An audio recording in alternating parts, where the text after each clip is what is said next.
జతగా ఉండే వరమే నువ్వే ఇస్తే ఇంకేమి కావాలి జన్మకి. మచ్చలేని చంద్రుడిని మాట రాక చూస్తున్నా, వరస కాని బంధుని చొరవ చేసి అంటున్నా, ఇంకెప్పుడు ఒంటరినని అనరాదని, నీకు సొంతం అంటే నేనేనని.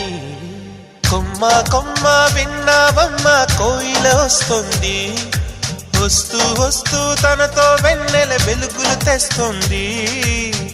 ఏవమ్మ మరుమల్లి తోరణాలు కడతావా, చిలకమ్మ ఎదురేగి స్వాగతాలు చెబుతావా.